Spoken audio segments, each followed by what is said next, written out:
They said her job didn't matter, that what she did was nothing. She was the one getting coffee, cleaning up after meetings, staying late to organize files no one noticed, and arriving early just to make sure things ran smoothly. For years, her name wasn't even in the room when decisions were made. But what they didn't see was that she was watching everything, learning, waiting. Her co-workers overlooked her, some even laughed behind her back. To them, she was just the assistant, the quiet one in the corner. But behind that silence was a woman paying attention to every move, every mistake, every power play. She knew one day her moment would come. She just didn't know how or when. It wasn't an easy road. There were closed doors, backhanded comments, promotions she'd trained others for but never got. The pressure to quit was real, and honestly, some days she almost did. But something in her, call it stubbornness, or maybe quiet fire, kept pushing forward. Now, she's not just in the room, she owns the room. She's sitting at the head of the table, running one of the most powerful companies in the world. The same people who once dismissed her, they're the ones now asking for her approval. But this story isn't just about business. It's about identity, grit, and how one underestimated woman turned every no into fuel.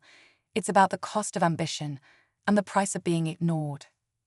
So how did she go from overlooked assistant to Fortune 500 CEO? What happened in the moment everything changed? Stay with us, because the turning point will surprise you. Her name is Maya, and 15 years ago, she was just trying to survive in a city that didn't care if she made it or not. Fresh out of college, broke, and with no connections, she took the first job she could get, an administrative assistant at a mid-sized tech firm. It wasn't glamorous. It wasn't even what she'd studied for, but it was something.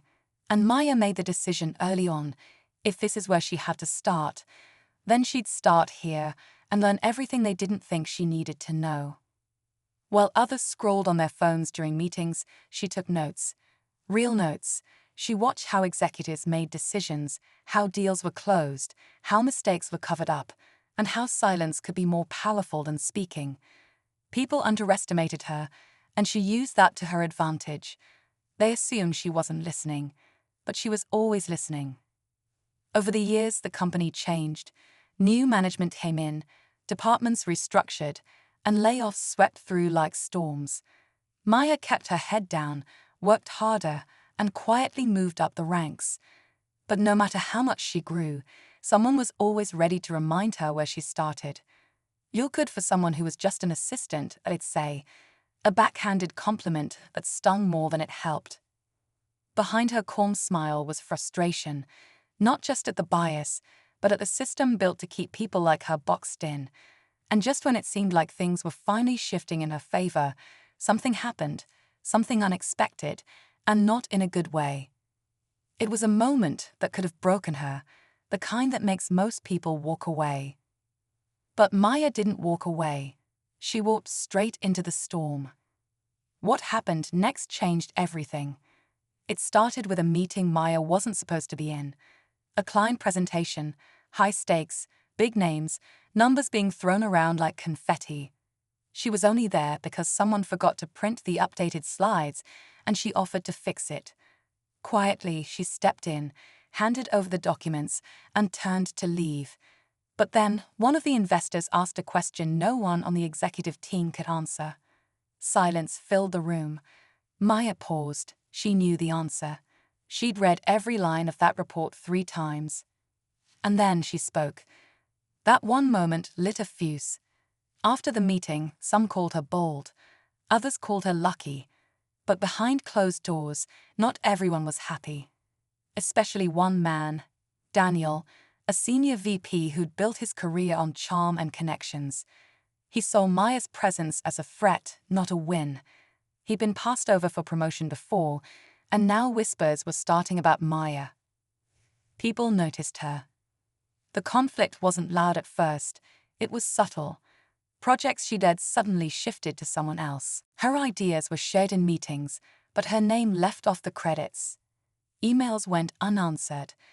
People she once trusted started keeping their distance. Maya knew what was happening.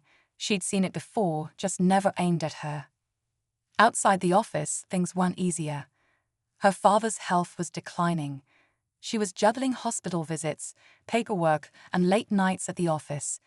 And every time she thought about giving up, she remembered what Daniel once said under his breath during a meeting. "She's just the help. Let her stick to that."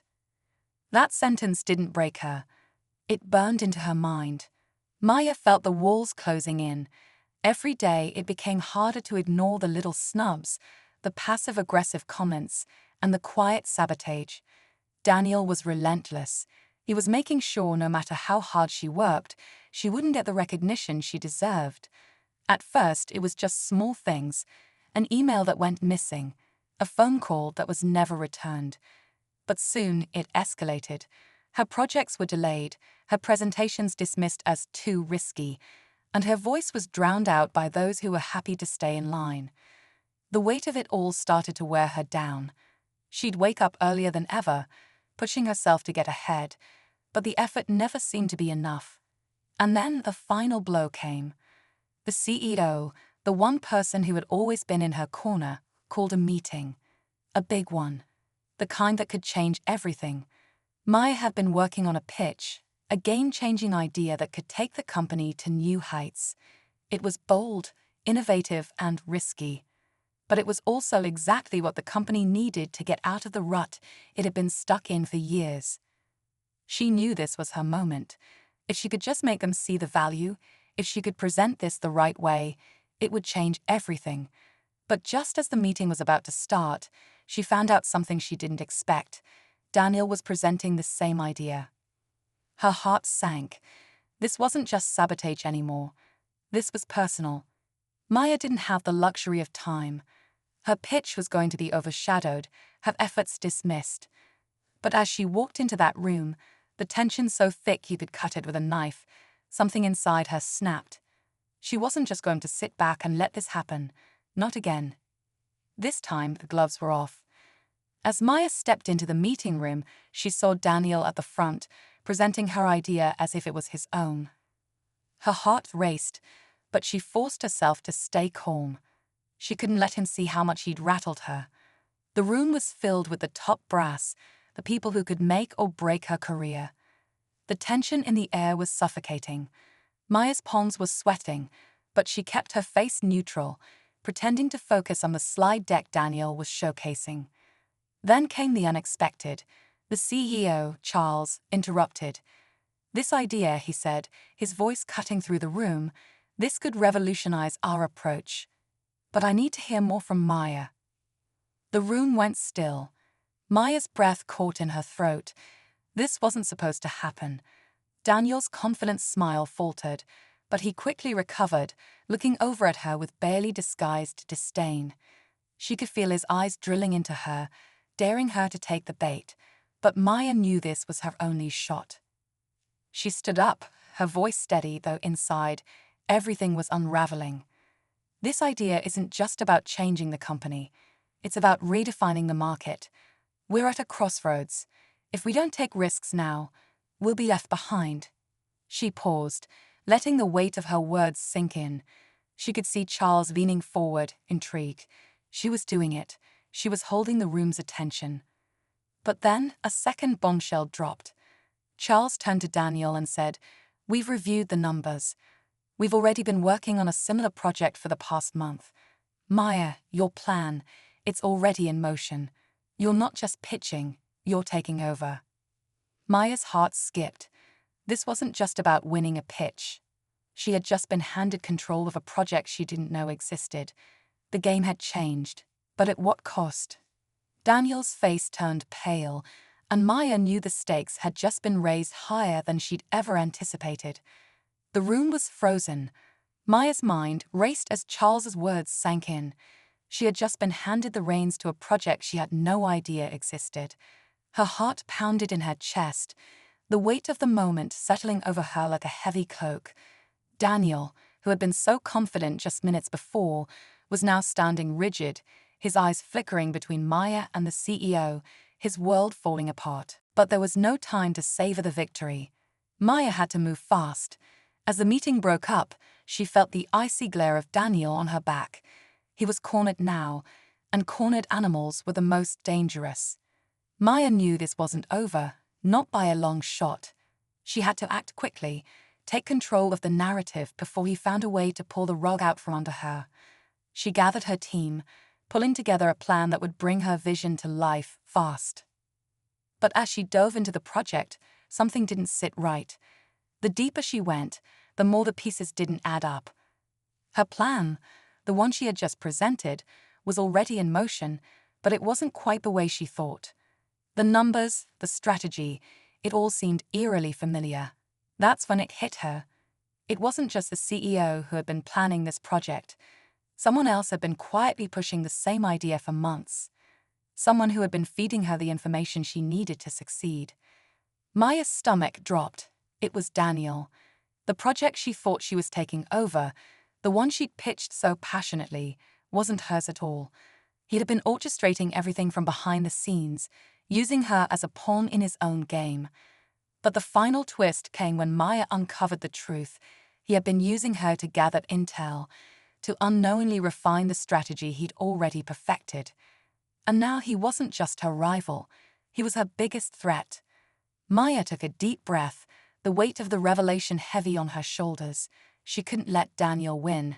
Not now, not after everything she'd fought for. She knew the game he was playing now, and she refused to be his pawn any longer. It wasn't just about the project anymore. It was about taking control of her own story. She called a meeting with the CEO, Charles, and laid everything out.